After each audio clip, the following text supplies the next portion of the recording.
कांग्रेस जैसी राष्ट्रीय राजनीतिक पार्टी को रिप्रेजेंट कर रहे हमारे बीच उपस्थित हुए अखिल भारतीय युवा कांग्रेस के महासचिव, हरियाणा युवा कांग्रेस के प्रभारी श्री जितेंद्र सिंह जी बघेल को कृपया जोरदार तालियों से उनका स्वागत करें।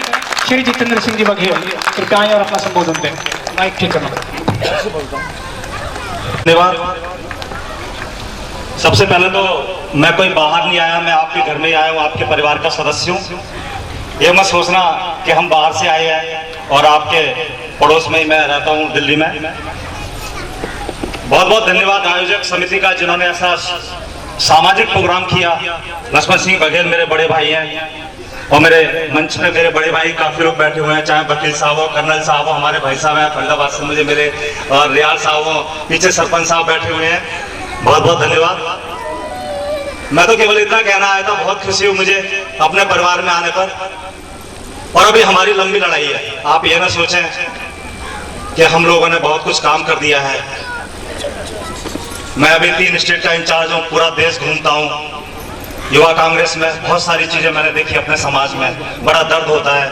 कभी कभी मैंने आदरणीय श्री राहुल गांधी जी को बताया, मैंने कहा सर ये कास्ट तो दलितों से भी ज्यादा बदतर है। शायद कुछ लोग अचंभा मान रहे होंगे कि मैं ऐसा क्यों बोल रहा हूँ। हमेशा उतना देखना चाहिए, पैर उतने पसारने चाहिए जितनी चद्दर हो। मेरी माताएं बहनें बैठी हुई हैं, मैं बहुत शुक्रगुजार हूँ। मेरे पीछे बड़े भाई भी बैठे हुए हैं, मेरे पिता तुल्य लोग भी बैठे हुए हैं। तो जब मैं काफी दिनों घूमा पूरे देश में, तो जो आर्थिक स्थिति देखी, जो सामाजिक स्थिति देखी, जो राजनीतिक स्थिति देखी, जो ब्यूरोक्रेटिक स्थिति देखी, उसमें हम जीरो है, नगण्य बिल्कुल। हमें संघर्ष करना है अभी बहुत ज्यादा। और मैं अपने युवा साथियों को, शायद मैं कड़वा बोल रहा हूँ, लोगों को कड़वा लग रहा होगा, लेकिन मैं कड़वा इसलिए बोलता हूँ कि कुछ आपको एनर्जी मिले उस कड़वे से। मुझे एनर्जी मिली। मैं जब दिल्ली विश्वविद्यालय की राजनीति करता था तो मैं लोगों के पीछे घूमता था और लोगों को नेता बनाता था मैं।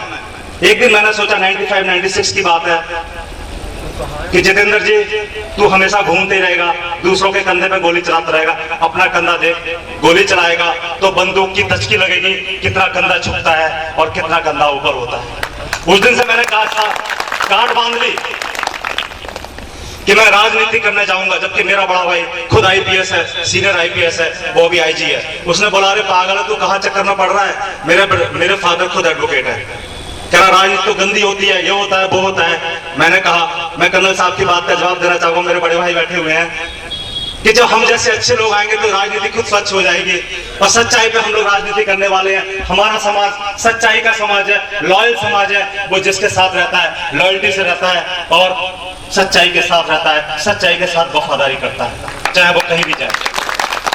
ये मेरा अपना अनुभव विभिन्न प्रदेशों को घूमने के बाद है। कोई एक प्रदेश मैंने नहीं घूमा, हिंदुस्तान के सारे प्रदेश घूमे हैं। और मुझे ये भी पता है कि बहुत सी बिरादरी कहाँ धनगर कहलाई जाती है, कहाँ कुरवा कहलाई जाती है, कहाँ गद्दी कहलाई जाती है, कहाँ गणरिया कहलाई जाती है, कहाँ पाल कहलाई जाती है, कहाँ बघेल कहलाई जाती है।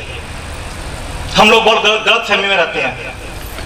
कभी कभी लगता है कि शायद हम उनके इक्वल आ गए हैं, लेकिन ऐसा नहीं है। मैं अभी भाई साहब से बात कर रहा था, वकील साहब से। मैंने कि हमारा सामाजिक प्रोग्राम है, इसमें और चीजों की क्या जरूरत, तामझाम की क्या जरूरत। हम लोग भाई हैं, आपके साथ बैठेंगे, साथ रहेंगे, क्या जरूरत है। हम लोग एक दूसरे के काम आने वाले हैं। कहीं ना कहीं हमारा खून वो है जो आप लोगों का है, हमारे परदादे, हमारे पुरखे उसी की उपज है जहां हम लोग बैठे हुए हैं। तो बहुत सारी चीजें, बड़ा दर्द होता है, दुख होता है, और मैं अपने लीडरशिप को भी ये सारी चीजें बताता हूँ। राजनीति में बहुत बड़ा नेक्सस जमा हो गया है, कहना नहीं चाहिए मुझे, लेकिन फिर भी मैं पार्टी में रहकर संघर्ष कर रहा हूं और यही संघर्ष मुझे आगे बढ़ाता है ऑलवेज। क्योंकि मुझे देखना है, अपने लोगों को देखना है, अपने जो पीछे लोग हैं, दलित समाज के लोग हैं, जो अति पिछड़े समाज के लोग हैं, उनको देखना है कि वो इक्वल लेवल पर कब आएंगे। सोशल जस्टिस तब बनेगा जब हम लोग एक समाज पे, एक प्लेटफॉर्म पर बात करेंगे। ये ना कि मैं मंच पे बैठा हूं, आप नीचे बैठे, बड़ा शर्म आती है मुझे बैठने में। मैं खुद चाहता हूं कि मैं नीचे बैठूं, नीचे बैठ के बात करूं। आदरणीय श्री राहुल गांधी जी की भी यही सोच है। मैं आपको बताना चाहता हूं कि गांधी जी की जो सोच है, आदरणीय श्री राहुल गांधी जी की, वही सोच हमारी है और वही हमारे साथ के लीडरों की होनी चाहिए। मैं अपने युवा साथी से बात कर रहा था, वकील साहब से सवेरे सवेरे। वकील साहब मुझसे शिकायत कर रहे थे कि आप फोन नहीं उठा रहे। मैंने कहा यार फोन उठाऊंगा तो तुम SMS कर दिया करो मुझे। कह रहा SMS कैसे करेंगे, फोन से बात होती है। मैंने कहा भाई साहब बिल्कुल सही बात है, इसके लिए मैं सॉरी मांगता हूँ, लेकिन आजकल जमाना थोड़ा आगे बढ़ रहा है, हमें जमाने के साथ भी लड़ना है। जब नदी के साथ हम बहाव में नहीं जाएंगे तो नदी हमें उठा के फेंक देगी। तो हमें वो चीजें देखनी है कि हम कहां लेवल पर खड़े हैं, खुद अपना सेल्फ असेसमेंट करना है, अपना मूल्यांकन करना है कि वाकई में हम लोग हैं कहां। झूठी सीखी पकड़ने से कुछ नहीं होगा, झूठी सीखी पकड़ते रहे हम ये है हम वो है, उससे कुछ नहीं होना। ये देखो हम कहां हैं। और सबसे बड़ी बात है, मैं तो कहता हूं कि अपने घर में भगत सिंह पैदा होना चाहिए, न कि बगल के घर में भगत सिंह पैदा होना चाहिए।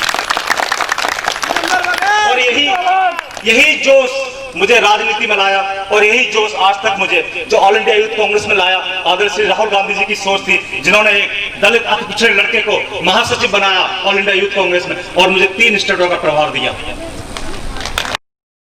सारी चीजें होती है राजनीति में, मैं बहुत सारी चीजें देखता हूं, दुख भी होता है, लेकिन मुझे पता है कि मैं अकेला नहीं लड़ सकता।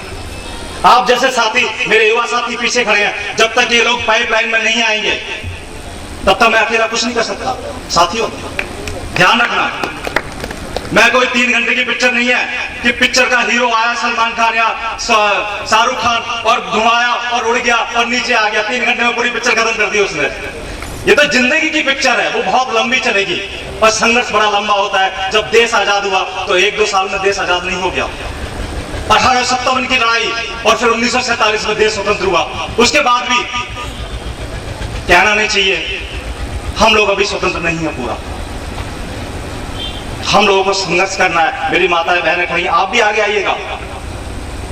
अच्छी बात है, ये समाज की प्रथा है कि महिलाओं के ऊपर, अभी मेरे साथी ने बोला भ्रूण हत्या के ऊपर, हम लोगों ने हरियाणा में एक प्रोग्राम चलाया भ्रूण हत्या के ऊपर। युवा कांग्रेस ने प्रत्येक विधानसभा, चाहे वो कुरुक्षेत्र हो, करनाल हो, अंबाला हो, पानीपत हो, सोनीपत हो, इधर भी हमने फरीदाबाद में चलवाया भ्रूण हत्या के ऊपर। लेकिन मैं अपनी बहनों से बोलना चाहता हूं कि आपको भी कमान संभालनी पड़ेगी। ये ना हो कि आप दूसरे को देखते रहो कि जब वो आएगा तो पानी पिलाएगा, वो खाना खिलाएगा। नहीं, हम खुद करेंगे। हम में क्या कमी है? 2 हाथ पैर है हमारे पास, वही खून है जो औरों के पास खून है। हमें कमी क्या है? लेकिन कमी है तो साक्षात्कार की, जो अभी वकील साहब कहते हैं, अवेयरनेस की हम लोगों में कमी है, और अवेयरनेस की कमी भी हम लोग ही पूरा करेंगे। कुछ सेल्फ हेल्प ग्रुप चलाइए, महिलाएं बैठी हुई हैं हमारी, कुछ सहायता हो तो मुझे को बताइए। इसलिए मैं लड़ूंगा आप लोगों के साथ, मैं आप लोगों के साथ 24 घंटे लड़ूंगा, लेकिन आप लोगों का साथ होना चाहिए। किसी भी कैंडिडेट को हराने और जिताने की क्षमता होनी चाहिए आप लोगों में। जब तक ये नहीं होगा तो फिर तो बस MP को देखो, MLA को देखो, कुछ दुनिया चेंज नहीं हो सकती। जो कर्नल साहब बोल रहे थे, हम लोग भी वही चाह रहे हैं, लेकिन उसके लिए हमें संगठित होना पड़ेगा और हमें कुछ करके दिखाना पड़ेगा। और खुद घर से शुरुआत करो, घर को इकट्ठा करो, मोहल्ले को इकट्ठा करो, गांव को इकट्ठा करो, शहर को इकट्ठा करो, प्रदेश को इकट्ठा करो। ऐसी कोई चीज नहीं है, मैंने खुद अनुभव किया है कि जो चीज आदमी से संभव ना हो सके। लोग मुझे कहते थे, जब मैं दिल्ली विश्वविद्यालय की राजनीति करता था, अरे ये क्या करेगा, तब तो मेरा अभी जो मेरी जो सेहत है उससे मैं आधा होता था। कभी मेरे फोटो देखना पुराने, लोग कहते थे फूंक मार देंगे तो उड़ जाएगा। मैंने कहा उड़ जाएगा तो वोट तो मेरा एक ही रहेगा, चाहे मैं उड़ जाऊं चाहे बैठूं। हर व्यक्ति का वोट वही है जो प्रधानमंत्री का वोट है, जो राष्ट्रपति का वोट है। तो मैं तो केवल यही कहने आया था आप लोगों से, मैं ज्यादा नहीं समय लूंगा क्योंकि भाषण देना मुझे आता नहीं है। जो मेरा अनुभव है वो मैं अपने युवा साथियों को बताने आया था। और आप लोग पाइपलाइन में आओ, युवा कांग्रेस में डेमोक्रेसी खुल गई है। आप लोग वोट बनाओ उसके, आप लोग चुनाव लड़के आगे आओ, विधानसभा लेवल पर लड़ो, लोकसभा लेवल पर लड़ो। बाकी मैं हूं ना आपके साथ, आप चिंता क्यों करते हो? लेकिन जब तक आप लोग नहीं आओगे तो मैं अकेला क्या करूंगा? कब तक लड़ूंगा आप लोगों के लिए? मैं भी एक दिन सोचूंगा अरे छोड़ो यार, यही नहीं आ रहा तो मैं क्या करूंगा अकेला। तो ये सारी बातें थी, बहुत खुशी हुई, एक दिल की भड़ास थी जो मैंने आप लोगों के साथ निकाली। और मैं चाहता हूं कि अपने परिवार में बोलना चाहिए, डिस्कशन होना चाहिए, क्योंकि जब डिस्कशन होता है तो ये डिस्कशन वैसा नहीं होता, इससे एक सामाजिक सोच भी बढ़ती है। और ये बहुत अच्छा प्रोग्राम रहा, क्योंकि जरूरतमंदों के लिए कंबल बट रहे हैं यहाँ पर।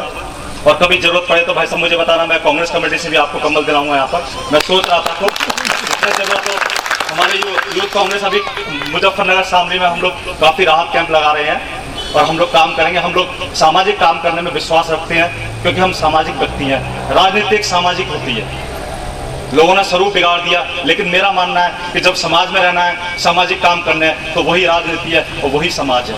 हम लोग समाज के लिए, समाज हमारे लिए। जय हिंद, जय बघेल समाज।